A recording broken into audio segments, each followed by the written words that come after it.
don't just throw it at an accountant, let an accountant take care of all of it? Too expensive. No, I'd rather just have the bookkeeper go in there. And then, so my accountant has access to all of my stuff. So all he has to do at the end of tax time, well, you heard Rye Guy say one time, like we'll file an extension. I don't pay my taxes quarterly.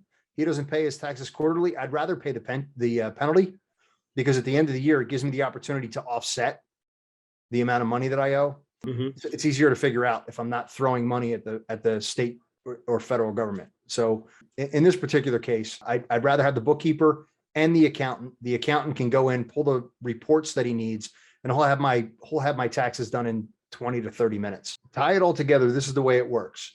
I have a tasker in Asana, which is the program that I use for basically the performance of my company. And so Ron, my assistant, has that tasker that comes out monthly, and it says, hey, it's October 5th, or in this case, hey, it's December 5th. It's time to go in and pull all of the statements from November and then drop them into the accounting folder on Google Drive. So he does that. He pulls everything, puts it into the specific folder. So it's bank statements, credit cards, mortgages, the property management statements, all that. And then the bookkeeper can then go in there, and he had his own email address. He had Akib at Bud Evans Consulting. Now it's Aim High Properties. He had that access to that account. He could go in there, pull those documents down, and then balance all of my accounts. If he had questions, he would send me an email, and I just answer them through that. But the great thing about it was, if we pull the property management statements down in a comma separated CSV file, they import directly into QuickBooks, which makes everything so much easier, because everything that I need to write off from property management and, bills or contractors or maintenance of any sort goes right into the system. It's very easy. And he was very good at that, but he was in Mumbai. He started his own company, and now he's doing his thing over there. So good for him. Akib, good guy.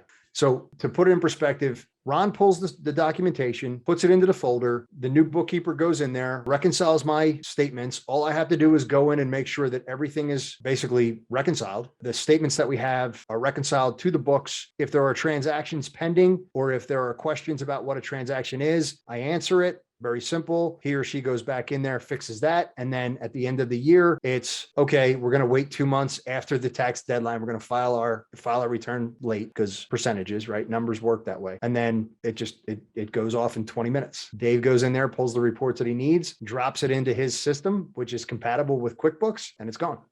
So do you training them? Do you get Dave or your accountant involved with training the new people? No, I don't have to. So my VA, my assistant, my personal assistant, doesn't need training. He's already got the training. I set that up for just do this, this, and this. Then my bookkeeper, they've got access to QuickBooks. They're QuickBooks certified. All they have to do is go into QuickBooks and go this, this, and this. And then Dave is a CPA. He knows exactly what reports he needs, balance sheet, cash flow statement, profit and loss, pulls those out.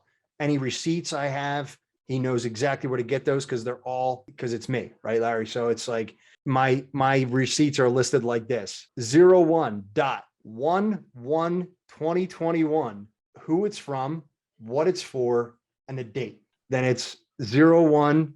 Date, who it's from, what it's for, and so on and so forth, down through, like, I'm up to 11. So every time I get an invoice, that goes right into that folder. And all of those documents get uploaded into the year-end tax folder. So you get your invoices, whatever they may be, whether they're paper or digital. You put the paper ones digital, then you send it to the bookkeeper. They put it in the QuickBooks. Yep. I don't know much about QuickBooks. I've played with it a little bit, but I'm not familiar. But my son-in-law is an accountant, and he does accounting for very, very large companies. Mm-hmm. Anyway, so I'm going to have him get with me, and he wants to get into real estate investing. So I'm working really hard to make him one of my team members, I guess you'd say. Nice. I'm going to say private money lender, but put him right in underwriting. You're a numbers guy. I know exactly where to put you. Every deal I send you, check it out, make sure it fits. If it fits, we buy it. If it doesn't, we don't. Right? You have them work with your acquisitions person, which is you right now. Hey, just a reminder, if you enjoyed this content, don't forget to like and subscribe. If you want some more real estate and finance related videos, you can check out our other videos right here. And as always, Aim high.